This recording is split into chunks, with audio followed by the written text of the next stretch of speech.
welcome to Jewish News TV. Coming up this week, delight for Danby, spotlight on the De Niro boys, and Klinger crowned cricket king. But first, Aboriginal leader Noel Pearson has spoken of how the Jewish community is a light unto his nation. He praised Jews for their fight against discrimination and for preserving their identity while engaging with the modern world. Pearson made the comments in a speech to the American Bar Association and in an article in The Australian this week.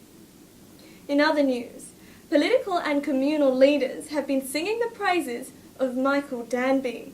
The Melbourne Port's MP was guest of honour at a tribute evening attended by the likes of Deputy PM Julia Gillard and Minister for Home Affairs Brendan O'Connor. Danby spoke about his work in a location that has a vibrant Jewish community and emphasised a special policy at the heart of Australia's Jewish schools. But if you can't afford it and you want to go and you want to have a Jewish education, you want your kids to have a Jewish education, you will be able to do it. Arts news now. And it may not be an Oscar, but a young Jewish filmmaker could be scooping a prestigious prize. Josh Butt's flick, There Had Better Be Blood, is one of 16 shorts named as a finalist in Tropfest, the biggest short film festival in the world.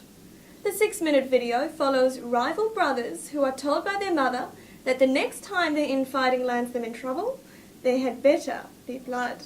The film will show this Sunday, February 21 at the Domain in Sydney and at Federation Square in Melbourne. It will also air on Foxtel channel Movie Extra. From making movies to marking milestones. This month, an exhibition opened at the National Library of Australia celebrating the 70th year since the prison ship De Niro arrived in Australia and with it carried a number of Jewish interns. One of the De Niro boys, Erwin Lamb, said the exhibition was a fitting tribute to their journey to freedom. It affected our lives, it changed our lives completely. It brought us to Australia, which in a way was a blessing, but certainly we haven't forgotten it, and it's good that it's being brought to the public notice again and again. Sports news. The Maccabi sporting community is reeling this week from news of the death of popular coaching figure Ian Gray. With more, here's David Weiner. Thanks, Lexi. The Maccabi community was rocked this week when it learnt of the shock death of football coach Ian Iggy Gray on Monday night. News broke on Thursday morning that police have charged 22-year-old Sharon Marie Davis with manslaughter, supplying a prohibited drug, and theft, with reports suggesting that Gray died of a drug overdose. The former Socceroo and National Soccer League legend was part of Maccabi's furniture for over 15 years. While he wasn't Jewish, he was a treasured member of Maccabi football, with an involvement that spanned from the oldest Masters players to the youngest juniors. Look, Iggy was a mentor, a coach, a friend. He was my coach, and I played with him for years. And the effect he's had on everybody is just unbelievable. I can't believe myself just how many people have been affected by it. The outpouring from the community is just overwhelming. Such was Gray's professionalism and dedication that his absence from Maccabi training on Monday night sparked concern over his welfare, and he was found by his Maccabi Masters teammates late on Monday night.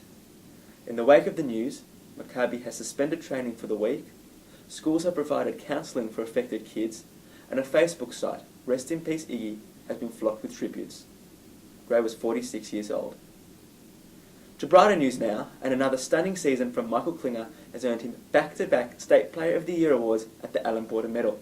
The South Australian Redback, with 36 votes, was 7 votes clear of Victorian Chris Rogers. They're the sports headlines. Back to you, Lexi.